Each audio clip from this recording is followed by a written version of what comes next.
सैया जाड़ा में गवना कर रही थी, रजाई लेखा काम हुई थी, गम के गीत तोहरा मोहब्बत में ये जिंदगी खराब हो गई। लेकिन थोड़ा सा हम गलती करो, ये अचानक आई बात,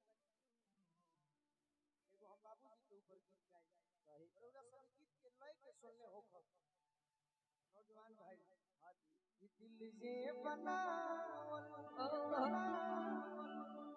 पागल नु होई, प्यार जे बनावल वाह होई कसाई। जय हो दिल के दर्दिया हर दिया ना हर लेके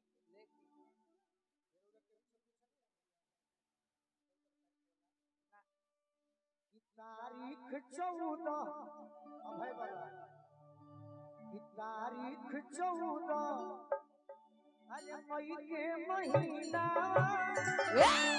बिजला से उड़ गईले पोसल सुगाना। तारीख 14 मई के महीना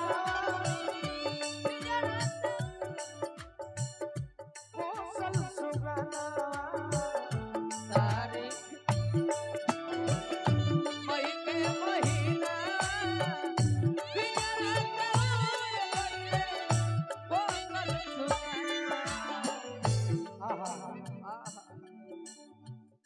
बाबा कृष्ण देव जी,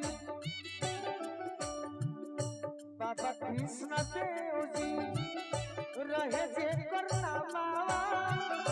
बाबा कृष्ण देव जी रहे जे करना मावा, बिजला से उड़ गईले पोसल सुगाना।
दीदी के तरफ से, हमारे सर के तरफ से, पूरा गार्जियन के तरफ से बहुत बहुत आशीर्वाद। बाबा के बारे में हम कुछ गीत जख्मी भैया के धन्यवाद देव। बड़ुए सच्चाई के मिटाई न पाई ओही विधना के लेख के।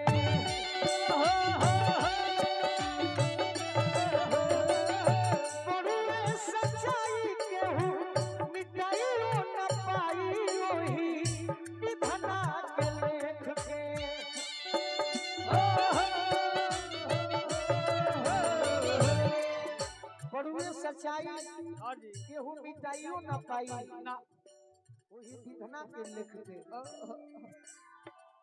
घर परिवार आजू, घर परिवार आजू बनले बतिहारी दुनिया के देख के।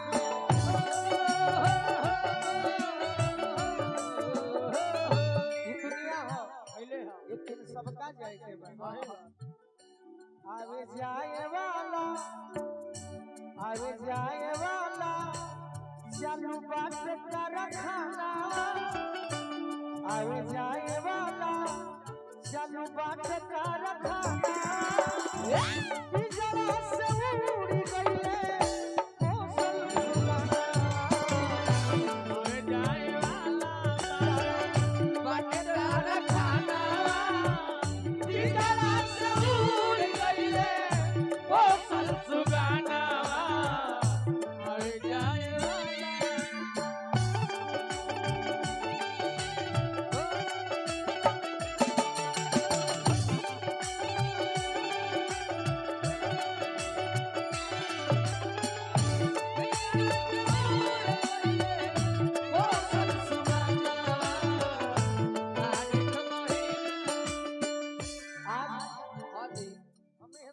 भी आई ना बाई चांस को वो मौका मिली जगदम्बा चाचा हां चाचा तो वो आई अचानक कोई केहू के जन्मदिन रही सही बात वो हमार बड़ी प्रिय हुई थे तो हां जी लेकिन आज हमने के हैं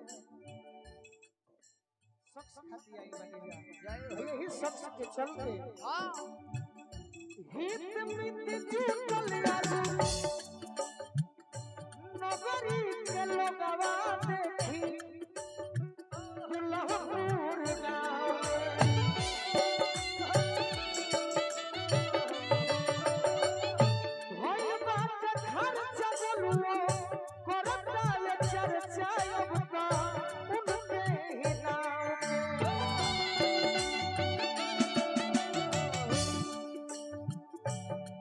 भैया शशि मोहन जी भैया शशि मोहन जी करे ले न माना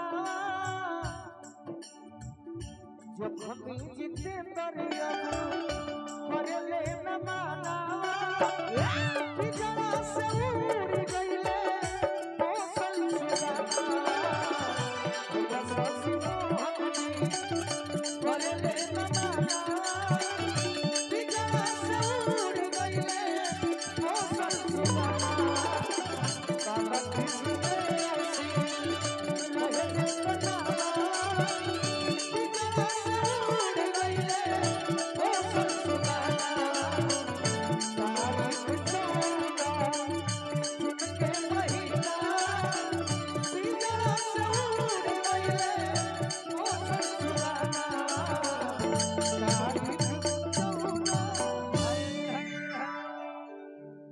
तारीख 14 जून के महीना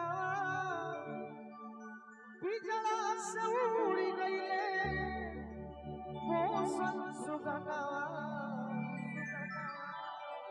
बाबा कृष्ण देव सिंह रहे जे करना